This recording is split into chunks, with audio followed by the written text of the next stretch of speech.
You know that person who replays a conversation from a week ago at 2 in the morning, not because anything happened, just because their brain decided now was a good time. Maybe that person is you, and if it is, people have probably told you to just stop thinking about it. Relax, let it go, as if your brain has an off switch they forgot to mention. But here's what nobody tells you.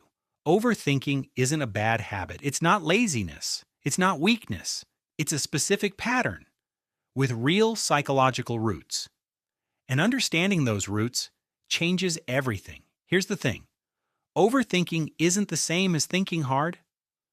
Focused thinking moves toward a conclusion. Overthinking loops, it revisits, it circles the same territory endlessly without landing anywhere.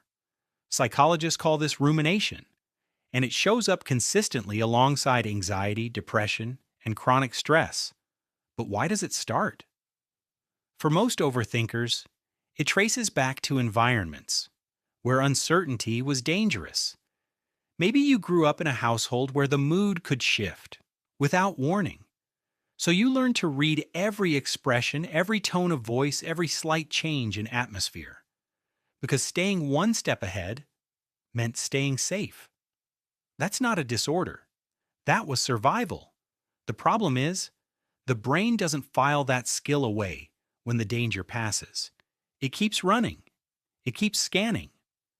A text that takes too long to get a reply, a meeting that got rescheduled, a comment someone made, that was probably nothing.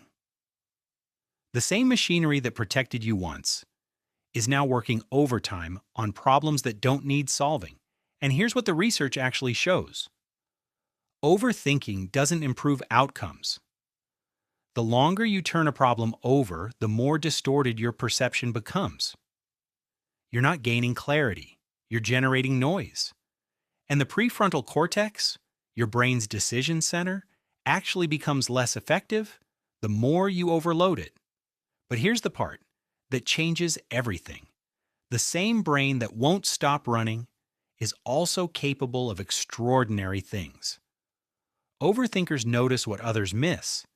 They catch the small inconsistency, the subtle shift in someone's energy, the detail everyone else walked past. Research links ruminative thinking with higher verbal intelligence, stronger empathy, and more nuanced moral reasoning. The issue is never that you think too much. The issue is that nobody taught you how to put it down. The goal isn't to think less, it's to think with more intention, to pick up a thought, examine it, and set it back down, without it following you into your sleep, into every quiet moment you try to have. That's a skill, and it can be built, because your overthinking was never the enemy. It was a loyal, exhausted system, doing exactly what it learned to do, trying to keep you safe, trying to get it right. You're not too much. You're not broken.